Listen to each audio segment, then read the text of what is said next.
নমস্কার কৃষক বন্ধুরা, চলে যাচ্ছি এখন আমাদের চাষ করা হবে যে জমিতে, সেই জমিতে যাব। আর মানে আমাদের যে জমিতে যে চাষ করতে আসবে সে ড্রাইভারটাকে ফোন করেছিল, তাকে একটি জলের বোতল নিয়ে দিতে বলেছে। তার জন্য এখন আমরা জলের বোতল নিয়ে যাচ্ছি। আর এখন আপনারা যে জমিটা যেখান দিয়ে আমরা যাচ্ছি এখানে প্রচণ্ড জল, আর এটা দোলা। আর এই দোলা পার হয়ে এখন আমাদের যে জমিতে আমরা ধানের বলন করব সেই জমিতে যাওয়া হবে। আর সেখানে আজকে রটাভিটার মারা হবে। আর আমরা মোটামুটি তার 6 থেকে 7 দিন আগে কাল্টিভেটার মেরে রেখেছিলাম, তাই এখন মোটামুটি মাটিটা পচে গেছে। আর সেই জমিতেই আজকে আমরা রটার দিয়ে একবারে ডাইরেক্ট কাদো করব, সেটা দেখতে পাবেন কীভাবে কাদো করা হয়। আর আমাদের এটা মোটামুটি আজকে থেকে ঠিক যে যখন আমরা যখন ধানটা গাড়বো, রোপণ করব, সেটা মোটামুটি আজকে মোটামুটি 4 তারিখ মতো হবে, 3-4 তারিখ হবে। আর আজকে থেকে ঠিক 20-22 দিন পর এটা রোপণ করা হবে। আর এখন যেটা আমরা বরণ করব, কারণ হচ্ছে আমরা কিসের জন্য ধানগুলো বরণ করি সেটা এখন আপনাদেরকে বলে দিচ্ছি। কারণ হচ্ছে আমাদের এই পাশে এক পাশের জমি প্রায় 1 হাতের মতো ঢালু হয়, আরেক পাশের জমি প্রায় একদম একবার শুকনো পড়ে থাকে। এর জন্য আমরা বরণ করে দিই, কারণ একটি ধানের পিছনে হাইট খুব জোর বড় হলে পরে প্রায় 9 থেকে 11 ইঞ্চি হয়। কিন্তু কিছু কিছু জায়গায় যেখানে সার বেশি থাকে সেখানে হয়তো আর একটু বেশি বড় হয়, কিন্তু সেটা নয়। আর আমাদের এখানে যেহেতু আমরা একটু ঘন করে ফেলাবো, তার জন্য আমাদের আবার বীজটা কম লাগে। আর ডাইরেক্ট যদি আপনারা বিছন গাড়েন, মানে যেটাকে কেউ 20-28 দিন পর গাড়ে, সেরকম গাড়লে পরে মোটামুটি বিঘা প্রতি বীজ প্রায় 3 থেকে 4 কিলোর উপরে লাগে। আর আমাদের অতগুলো লাগে না, আমাদের মোটামুটি 900 থেকে 1 কেজি, মানে 1000 গ্রাম পর্যন্ত লাগে, কারণ আমাদের এখানে বীজটা কম লাগে। আর আমরা যেহেতু বলন করে দেবো, আর বলনে কি হয় যে পাশ কাঠিগুলো একটু বেশি বাড়ে, আর একটু কম আর বেশি হলেও জল যদি একটু কম বেশি হয়, কারণ যেহেতু আমরা বলন করব, কারণ বলনের হাইটটা মোটামুটি প্রায় মনে করুন 1.5 ফুটের উপর হয়ে যায়। 1.5 ফুট হয় না, সরি, প্রায় 17 ইঞ্চির মতো হাইট হবে। আর তো তখন ওই বলনটা মানে কত জায়গায় জল বেশি হলে পরেও বলনটা ডুবে না। এর জন্যই আমাদের এখানে বলন করা হয়। আর আমাদের এখানে অতিরিক্ত বেশি পরিমাণ বৃষ্টি হয়, আর সেই কারণেও বলনটা করা হয়। কারণ এই যে এখন যেরকম প্রচুর বৃষ্টি হচ্ছে, তার জন্য যে আমরা যে জমিতে বলনের জমি যেটা আমরা করছি, সেখানটাতে মোটামুটি মনে করুন জল টল না দিয়ে বলন করা যাচ্ছে, কারণ বৃষ্টি হচ্ছে। আরেকটা সমস্যা দেখা যায়, যেরকম গত বছর আমরা বলন করিনি, বলনের সময় জল দিই নেই, কিন্তু পরের দিকে যে এত পরিমাণ খরা দিয়েছে, উত্তরবঙ্গের হাইয়েস্ট রেকর্ড খরা গত বছর আমরা দেখেছি। গত বছর মনে করেন প্রায় একটানা 35 দিনের মতো খরা দিয়েছে। আর সম্পূর্ণ জমিটা আমাদেরকে মেশিন দিয়ে গাড়া হয়েছে ধানটা। এর জন্য গত বছর খরচটা বেশি হয়েছে। কেউ খরচই উঠে নেয়, কেউ প্রচণ্ড মানে লাভ বেশি হয় না। ধান ভালো হলেও গত বছর লাভ হয় না, কিন্তু এবছর কী হবে জানি না, দেখা যাবে। আর এখন যেখানে আসছে, যে দেখুন গাড়ির শব্দ আপনারা পাচ্ছেন। এখন আমরা জমির পাশে প্রায় চলে আসছি। আপনারা হয়তো ক্যামেরার সামনে দেখতেই পাচ্ছেন যে আমি আমাদের যে বলন করা হবে সেই জমিতে চলে আসছি। আর যে ওখানে দেখুন রটাভেটার চালানো হচ্ছে। আর রটাভেটারটা এখনও খুব স্লো চালানো হচ্ছে। কেন? কারণ এটা হচ্ছে কাল্টি মারার পর ফার্স্ট জমিটার মধ্যে রটাভেটার চালানো হচ্ছে, তার জন্য ড্রাইভার কী করতেছে, এখন স্লো চালাচ্ছে। এরকম স্লো চালালে পর কী হয় যে মানে কাদাটা খুব ভালো হবে। মানে প্রথমকার চাষটা একটু দিতে সময় লাগে ড্রাইভারের। আর এখন দেখুন এটা হচ্ছে 3 নাম্বার চাষ চলতেছে। এখন মোটামুটি মাটিটা প্রায় অনেকটাই লেভেলে চলে আসছে। আর আপনারা এরকমভাবেই জমিটা কাদো করে মানে লাস্টের দিকে সমান করে নেবেন। আর আমরা যে সমান করবো সেটা দেখতেই পাবেন কীভাবে সমান করব।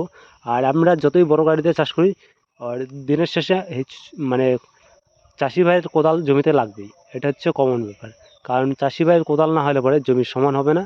আর আপনারাও এরকমভাবে জমিটা চাষ করবেন। আর কালকে আমরা বলনটা যে করব সেটা আপনারা দেখতেই পাবেন যে আমরা কীরকমভাবে বলন করি।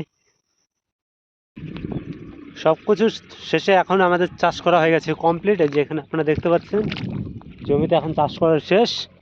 আর এখন আমি লেগে গেছি কোদাল নিয়ে, যে আপনারা দেখতে পাচ্ছেন। কারণ হচ্ছে আমরা যতই বড় গাড়ি দিয়ে যতই চাষ করি না, ক্ষেত তো সমান হবে না, তাই আমাদেরকে নিজেদেরকে সমান করতে হবে। আর এখানে দেখুন উঁচা নিচে অনেকটাই হয়েছে।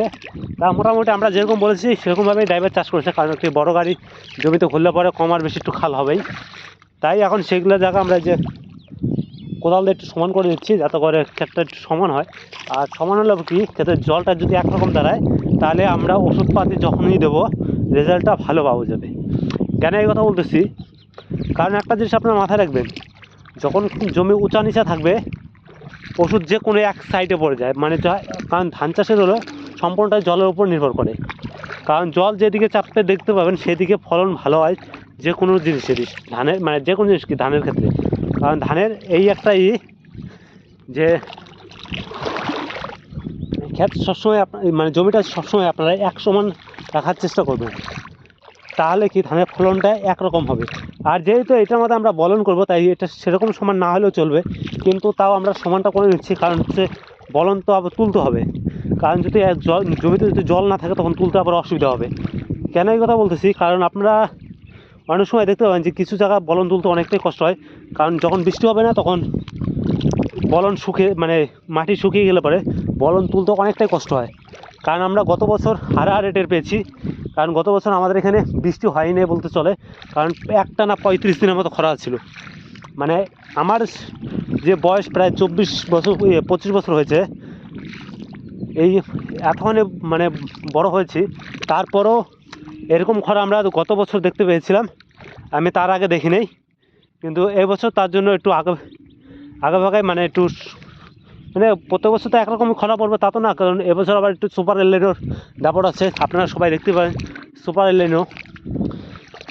এর জন্য একটু বেশি করে সমান টমান করে দিচ্ছি, যাতে করে কোনো সমস্যা না হয়। যেখানে দেখুন আমরা ক্যাদাগুলো টেনে মানে যেখানে যেখানে জল টল বেঁচে আছে, মানে যে জল জায়গাগুলো বেঁচে আছে এই জায়গাগুলো হলো নিচু, আর যেগুলো জায়গা একটু উঁচু সেগুলো জায়গার মধ্যে জল বাজে নেই। আর এগুলোর মধ্যে একটু জল টল দিয়ে দিচ্ছি, যাতে করে মানে কাদাগুলো একটু নাড়িয়ে দিচ্ছি, যাতে জমিটা একবার সমান হয়ে যায়। আর আপনারা তো দেখতেই পেলেন ট্রাক্টর দিয়ে চাষ করা হয়েছে। আর আমাদের এই ট্রাক্টরে চাষ করার জন্য এখন টাকা লাগবে না, কারণ এটা হচ্ছে ফ্রিতে চাষ। কারণ গোটা সিজন চাষ করে, তার জন্য এই বলন আর বীজ যে ফেলি আমরা, সেই দুটো চাষের টাকা ট্রাক্টর মালিক নেয় না। কারণ গোটা সিজন চাষ করার পর এটাই হচ্ছে ধানের জমিতে সাবসিডির চাষ। আর এগুলো চাষে তেমন খরচও পড়ে না, কারণ এগুলো অল্প খরচেই হয়ে যায়। আর ট্রাক্টর মালিক এটা যে কোনো সব ট্রাক্টর মালিকই দেয় আমাদের এদিকে, কারণ আমাদের এখানে বিঘা চুক্তিতে চাষ করা হয়। মোটামুটি মনে করুন 1 বিঘা জায়গা চাষেতে প্রায় 500 থেকে 550 টাকার মতো পড়ে। এবছর হয়তো 600 হবে, কারণ এবছর তেলের দামটা বাড়ছে। এখন যদি জানি না কী রেট নেবে না নেবে, ওটা যখন নেবে তখন দেখা যাবে। কারণ এবছর পর্যন্ত আমাদের কাছ থেকে 1 বিঘা জায়গা চাষ করতে 500 টাকা করে নিত। এটা ঘন্টা হিসাবে না, এটা বিঘা চুক্তিতে নেয়। আর আমাদের এখানকার বিঘা হচ্ছে 33 ডিসিমিলে 1 বিঘা হয়। আর যাই হোক, আপনারা তো দেখতেই পেলেন আজকে জমিতে চাষ করা হয়ে গেল। আর কালকে আমরা এখানে বীজ রোপণ করব। আর আজকে বীজ রোপণ করবো না, কারণ হচ্ছে কাদাগুলো জমেনি। কাদা না জমলে পরে এখনও মানে বীজটা রোপণ করা যাবে না। কারণ এখন যদি বীজ রোপণ করি, বীজটা বেশি তলে হয়ে যাবে। আর বেশি তল হলে পরে বলনটা আমাদের ওঠাতেও অনেকটাই কষ্ট হবে। তার জন্য আজকে করবো না, ওটা কালকে করা হবে। আর কালকে ভিডিওটি আপনারা পেয়ে যাবেন। আর আমি যদি অন্য চাষের জমিতে যদি স্প্রে করি, সেটার ভিডিওটাও পেয়ে যাবেন। যাই হোক, ভিডিওটি যদি আপনাদেরকে ভালো লেগে থাকে অবশ্যই চ্যানেলটিকে ফলো করুন। আর আপনারা আমার চ্যানেলটিকে সাবস্ক্রাইব করে রাখুন। যে কোনো কৃষিকাজের সম্বন্ধে আপনাদের যদি জানা থাকে চ্যানেলটিকে কমেন্ট করতে পারেন, আর আপনাদের ফ্রেন্ডকে শেয়ার করবেন।